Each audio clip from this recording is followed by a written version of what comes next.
ஆண்டவராகிய இயேசு கிறிஸ்துவின் இனிய நாமத்தில் இந்த நவம்பர் மாதத்தினுடைய 2வது வாரத்தில் வந்திருக்கவங்க ஒவ்வொருவரையும் எல்ஷடாய் ஊழியத்தின் சார்பாக வாழ்த்துக்கள் சொல்லி வரவேற்கிறோம். இந்த நாளினுடைய ஆராதனையில் பங்கு பெறுகிறவங்க ஒவ்வொருவருடைய வாழ்க்கையிலும் கர்த்தர் இடைப்படும்படியாக, இந்த நாளுடைய ஆராதனை கர்த்தர் பொறுப்பேற்றுக் கொள்ளும்படியாக நடத்துகிற அருமையான மகன் ஜேக்கப்காக, மகன் நித்தினுக்காக என் தேவனை ஸ்தோத்திரிக்கிறேன். கர்த்தர் அவளை சிலுவையில் மறுத்து வெளிப்படும்படியாக இருக்கிற இடத்துல தலையில தாழ்த்தி ஒப்பு கொடுத்து ஜெபிக்கலாம். பரலோக பிதாவே, ஆசீர்வதிக்கப்பட்ட மனமகிழ்ச்சியான நாளுக்காக நன்றி செலுத்துகிறோம். இந்த நவம்பர் மாதத்தினுடைய 2வது வாரத்தில் நாங்கள் கடந்து வந்திருக்கிறோம். கர்த்தர் ஆண்டவர் இதுவரை எங்களை நடத்தின எபினேசர், இனிமேலும் நடத்த வல்லமையுள்ளவராக இருக்கீங்க, அதற்காக நன்றி.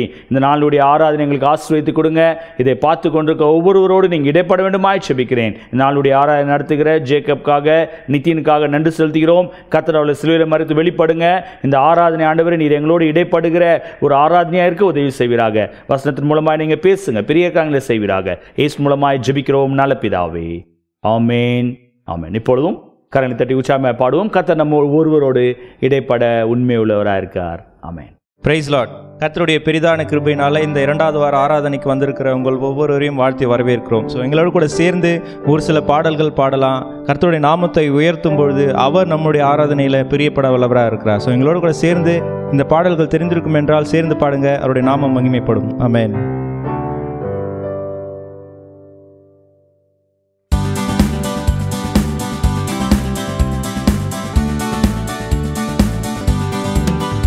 யெகோவா என்னும் நாமம் உள்ளோரே, எல்ஷடாய் நீர் என்றும் என்னோடு. யெகோவா இறை தேவைகள் சந்திப்பீர், என் குறைகள் நிறைவாக்குவீர். யெகோவா என்னும் நாமம் உள்ளோரே, எல்ஷடாய் நீர் என்றும் என்னோடு. யெகோவா இறை தேவைகள் சந்திப்பீர், என் குறைகள் நிறைவாக்குவீர். அஞ்சிடேன் நான் அஞ்சிடேன், சர்வ வல்லவர் என்றும் என்னோடு. அஞ்சிடேன் நான் அஞ்சிடேன், சர்வ வல்லவர் என்றும் என்னோடு. அஞ்சிடேன் நான் அஞ்சிடேன், சர்வ வல்லவர் என்றும் என்னோடு. அஞ்சிடேன் நான் அஞ்சிடேன், சர்வ வல்லவர் என்றும் என்னோடு. அஞ்சிடேன் நான் அஞ்சிடேன், சர்வ வல்லவர் என்றும் என்னோடு. எந்தன் கண்மலை நீரல்லவோ, எந்தன் அடைக்கலம் நீரல்லவோ. எந்தன் கண்மலை நீரல்லவோ, எந்தன் அடைக்கலம் நீரல்லவோ. எந்தன் தாவரம் நீரல்லவோ, எந்தன் ஆதாரம் நீரல்லவோ. எந்தன் தாவரம் நீரல்லவோ, எந்தன் ஆதாரம் நீரல்லவோ. அஞ்சிடேன் நான் அஞ்சிடேன், சர்வ வல்லவர் என்றும் என்னோடு. அஞ்சிடேன் நான் அஞ்சிடேன், சர்வ வல்லவர் என்றும் என்னோடு. அஞ்சிடேன் நான் அஞ்சிடேன், சர்வ வல்லவர் என்றும் என்னோடு. அஞ்சிடேன் நான் அஞ்சிடேன், சர்வ வல்லவர் என்றும் என்னோடு. அஞ்சிடேன் நான் அஞ்சிடேன், சர்வ வல்லவர் என்றும் என்னோடு. சர்வ வல்லவர் என்றும் என்னோடு, சர்வ வல்லவர் என்றும் என்னோடு. ஆமாண்டவர், சர்வ வல்லவராகிய ஆண்டவர் நம் வாழ்க்கையில் இருக்கும் பொழுது, அவர் நம் வாழ்க்கையில் எல்ஷடாயாக இருக்கும் பொழுது நாம் எதை குறித்து அஞ்சிட தேவையில்லை. நம் வாழ்க்கையில் இருக்கிற குழப்பங்களை குறித்து, நம் வாழ்க்கையில் இருக்கிற போராட்டங்களை குறித்து, எதை குறித்தோ நாம் அஞ்ச தேவையில்லை. அவர் நம் வாழ்க்கையில் எல்ஷடாயாக இருக்கும் பொழுது, அவர் நம் வாழ்க்கையில் ஆதாரமாக இருக்கும் பொழுது, அவர் நம் வாழ்க்கையில் பேஸ்மெண்ட்டாக இருக்கும் பொழுது, ஆண்டவர் அடித்தளமாக கொண்டிருக்கும் பொழுது, நம் வாழ்க்கையில் எத்தனை போராட்டங்கள் வந்தாலும் சரி, எத்தனை கண்ணீர்கள் வந்தாலும் சரி, எத்தனை கவலைகள் வந்தாலும் சரி, ஆண்டவர் அதை மாற்ற வல்லவராக இருக்கார். எப்போது அவரை அடித்தளமாக கொண்டு, அவரை ஆணி வேராக கொண்டு, அவரை ஆணி வேராக பற்றி கொண்டு இருக்கும்போது மாத்திரம்தான் பக்தன் இப்படியாக பாடுகிறான். ஆண்டவர் என்னோட அடித்தளமாக இருக்கிறார். என்னோட கப்பலின் அடித்தட்டில் ஆண்டவர் மாத்திரம்தான் இருக்கிறார். அதாவது எல்லா விஷயத்திலையும் ஆண்டவர் மாத்திரம்தான் நான் உறுதியாக பற்றி கொண்டிருக்கிறேன். அப்படி இருக்கும்பொழுது என் வாழ்க்கையில் ஏற்பட்டுற எல்லா கவலையும் அவர் மாற்ற வல்லவராக இருக்கிறார் என்று சொல்லி அழகாக பாடும் பொழுது அதை உணர்ந்தவர்களாக எங்களோடு கூட சேர்ந்து பாடுங்க. ஆண்டவர் எல்லாவற்றையும் மாற்ற வல்லவராக இருக்கிறார். அவரை நம்பும் பொழுது, அவரை பற்றி கொண்டிருக்கும் பொழுது மாத்திரமே ஒரு விசையாக அந்த ஆண்டவரை நோக்கி விசுவாசத்தோடு கூட சொல்லலாமா, ஆண்டவரே எத்தனை முறை நாங்கள் இடறி விழுந்தாலும் சரி ஆண்டவரே, நீர் எங்கள் அடித்தளமாக இருக்கும்பொழுது எதை குறித்தும் கவலை இல்லை என்று ஒரு விசுவாசத்தோடு கூட எங்களோடு கூட சேர்ந்து சொல்லுவோமா? எத்தனை முறை ஒரு அதிசய கரம் என்னை தொடர்ந்தது, எத்தனை முறை என்னை தாங்கி பிடித்தது, எத்தனை முறையோ இதை வார்த்தையால் பிறரிடம் வர்ணிக்க நினைத்தேன். அத்தனை முறையும் திக்கு முக்காயாடி போனேன். தோல்வியின் கடையாந்திரம் பார்த்தவன், கண்ணீரை தேக்கி உருகி நின்றவன், அழகாய் அவரின் நிழலில் நின்றவன். இதுதான் வாழ்க்கையின் அழகே. கடும் புயல் என் வாழ்வில் வந்தும் கலங்காமல் கடக்கிறேன். பெரும் இடிகள் வாழ்வில் விழுந்தும் அசையாமல் நிற்கிறேன். பெரும் கடல்கள் தாண்டி தாண்டி மீண்டும் மிதக்கிறேன்.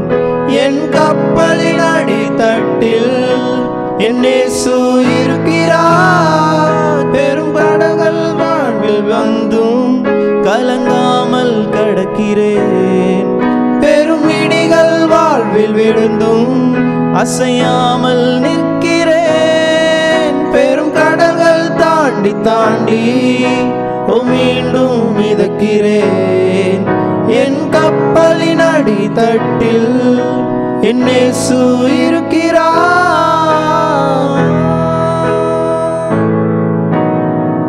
ஒரு நொடியும் விடாத நேசம், கடல் அலையில் அறாத பாசம், ஆறாத காயங்கள் ஆற்றும் கண்ணீரில் விலகாமல், தோல்வியின் கடையாந்திரம் பார்த்தவன், கண்ணீரை தேக்கி உருகி நின்றவன், அழகாய் அவரின் நிழலில் நின்றவன். இதுதான் வாழ்க்கையின் அழகே. கடும் புயல் என் வாழ்வில் வந்தும் கடங்காமல் கடக்கிறேன். பெரும் இடிகள் வாழ்வில் விழுந்தும் அசையாமல் நிற்கிறேன். பெரும் கடல்கள் தாண்டி தாண்டி மீண்டும் மிதக்கிறேன். என் கப்பலின் அடித்தட்டில் என் இயேசு இருக்கிறார். கடும் புயல் என் வாழ்வில் வந்தும் கலங்காமல் கடக்கிறேன். பெரும் இடிகள் வாழ்வில் விழுந்தும் அசையாமல் நிற்கிறேன். பெரும் கடல்கள் தாண்டி தாண்டி மீண்டும் மிதக்கிறேன். என் கப்பலின் அடித்தட்டில் என் இயேசு இருக்கிறார். ஆமாண்டவரே, எத்தனையோ இடர்கள் வந்தாலும் சரி, கடல் அலையில் விழுந்தாலும் சரி, அது போன்ற துன்பங்கள் வந்தாலும் சரி, போராட்டங்கள் வந்தாலும் சரி ஆண்டவரே, எங்களுடைய அடித்தட்டில் நீங்கள் இருக்கும்பொழுது, எங்களுடைய பேஸ்மெண்ட்டாக நீங்கள் இருக்கும்பொழுது நாங்கள் எதை குறித்தும் கவலைப்பட தேவையில்லை ஆண்டவர். அந்த ஒரு விசுவாசம், அந்த ஒரு உறுதி இந்த ஆராதனையில் இருக்கிற ஒவ்வொருத்தரோடு கூட இடைப்படும்படியாக செபிக்கிறோம் ஆண்டவர். எங்களோடு கூட சேர்ந்து உண்மை ஆராய்த்து கொண்டிருக்க ஒவ்வொருத்தருக்காகவும் செபிக்கிறோம். அவர்கள் வாழ்க்கையில் உண்மை அடித்தளமாக கொண்டு, உண்மை உறுதியாக பற்றி கொண்டு முன்னேறி செல்ல ஒரு விசையாக இந்த காலை வேளையில் அர்ப்பணித்து செபிக்கிறோம் ஆண்டவர். இந்த ஆராதனை வேளையில் எங்களோடு கூட நீர் இடைப்பட்டதற்காக நன்றி. உண்மை உறுதியாக பற்றி கொண்ட மனதுடையவன் உண்மையே பற்றி கொண்டபடியால் அப்படின்னு வேதத்தில் வாசிக்கிறோம். இந்த காலை வேளையில் அவரை உறுதியாக பற்றி கொள்ளும் பொழுது அவர் நம்மை ஆசீர்வதிக்க வல்லவராக இருக்கிறார். இந்த ஆராதனையில் முத பிரசன்னம் எங்களோடு கூட இருந்ததற்காக நன்றி ஆண்டவர். நீங்கள் எங்களை வழி நடத்துங்க, ஆசீர்வதிங்க, பலப்படுத்துங்க. மீதியான நேரத்தை கருத்தில் ஒப்பு கொடுத்து செபிக்கிறோம். இயேசுவின் மூலம் செபிக்கிறோம் எங்கள் ஜீவனுள்ள நல்ல பிதாவே. ஆமென், ஆமென். Praise the Lord. நல்ல ஒரு ஆராதனையில் பங்கு பெற்றோம். இப்பொழுது நம் தேவனுடைய செய்தி கடந்து போக போகிறோம். இந்த மாதம் நாம் கேட்டு வருகிற செய்தி ஓசியா எழுதின தீர்க்கதரிசன புஸ்தகம் 12ஆம் அதிகாரம் 6ஆம் வசனத்தை வாசிக்க கேட்போம். Turn your Bible to the book of Hosea, chapter 12, verse 6. இப்போதும் நீ உன் தேவனிடத்தில் திரும்பு, தயவையும் நியாயத்தையும் கைக்கொண்டு இடைவிடாமல் உன் தேவனை நம்பிக்கொண்டு. ஹல்லேலூயா.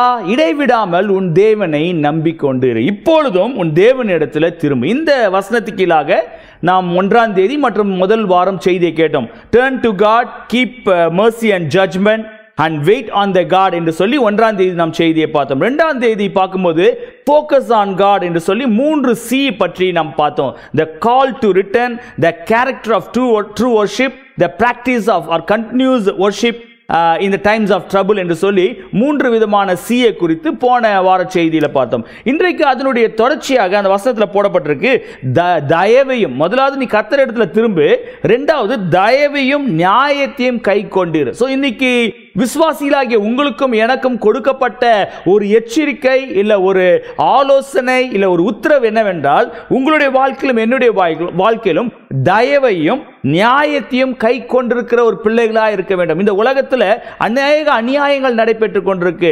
அநேக இடங்களில் இரக்கங்கள் காட்டப்படவில்லை. அநேக இடங்களில் ஜனங்கள் குரூவாலிட்டியாக மற்றவர்களை டீல் பண்ணுகிறதை பார்த்து கொண்டிருக்கிறோம். அப்படிப்பட்ட உலகத்தில் சபையாக விசுவாசியாக அருமையான தேவனுடைய அறிந்த தேவனுடைய பிள்ளைகள் இந்த செய்தியை கேட்டுக்கொண்டிருக்க நீங்கள் ஒவ்வொருவரும் இல்லை நானும் என்ன செய்ய வேண்டும் என்றால், தயவையும் நியாயத்தையும் கை கொண்டிருக்கக்கூடியவர்களாக இருக்க வேண்டும். தேவனுடைய வருகையில் நாம் காணப்பட வேண்டும் என்றால், ஒருவேளை நீங்க சொல்லலாம் நான் ரட்சிக்கப்பட்டிருக்கேன், ஞானஸ்நானம் எடுத்திருக்கேன், அபிஷேகம் பண்ணப்பட்டிருக்கேன், எல்லாம் ரைட்டு.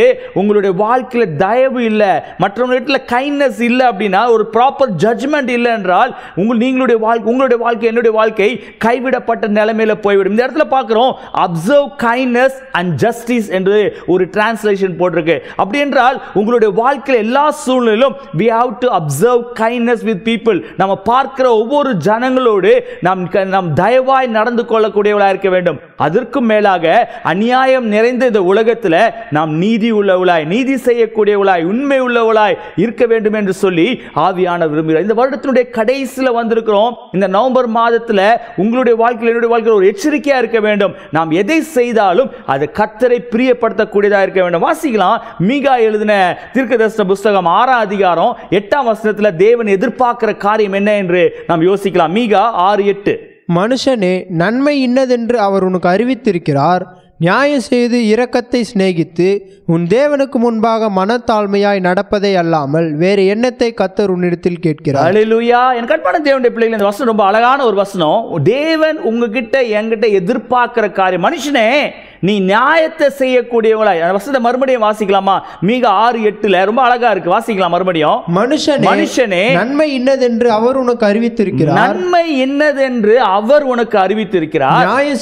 நியாயம் செய்து இரக்கத்தை சிநேகித்து தேவனுக்கு முன்பாக மனத்தாழ்மையாய் நடப்பதை தவிர வேற எண்ணத்தை அவர் உன்கிட்ட எதிர்பார்க்கிறார் என்று சொல்லி மீகாவின் மூலமாய் கர்த்தர் இடைப்படுகிறார். எனக்கு அன்பான தேவனுடைய பிள்ளைகளை, இந்த காலவேளையில் இந்த செய்தியை கேட்டுக்கொண்டிருக்க உங்க ஒவ்வொருவருடைய வாழ்க்கையிலும் மனத்தாழ்மையாய் கர்த்தர் விரும்புகிற ஒரு காரியம், நியாயத்தை தேடக்கூடியவளாய், நியாயம் செய்யக்கூடியவளாய், இரக்கம் காட்டக்கூடியவளாய் நாம் இருக்கும்போது அது மற்றவர்களுக்கு ஆசீர்வாதத்தை கொண்டு வரக்கூடியதாக இருக்கும். ஒருவேளை இந்த செய்தியை கேட்டுக்கொண்டிருக்க அருமையான தேவனுடைய பிள்ளைகளே, நீங்க சொல்லலாம் என்னால் இயன்ற மற்றும் மற்றவர்களுக்கு நன்மைதான் செஞ்சேன், ஆனா அநேக துரோகங்கள் என் வாழ்க்கையில் ஏற்பட்டிருக்கு. ஒருவேளை இந்த செய்தியை பேசிக் கொண்டிருக்க நானா இருந்தாலும் சரி, நீங்களா இருந்தாலும் சரி, அநேக வேதனைகளையும் அநேக அவமானங்களையும் அநேக இடங்களில் அநீதியான காரியங்கள் நம்முடைய வாழ்க்கையில் நடைபெற்றிருக்கலாம். ஆனால் கர்த்தர் அந்த சூழ்நிலையில கூட உங்களை கைவிடாதபடி இதுவரை நடத்தியிருக்காரே. அந்த தேவனுக்கு நன்றி செலுத்தி என்னுடைய வாழ்க்கையில ஆண்டவரே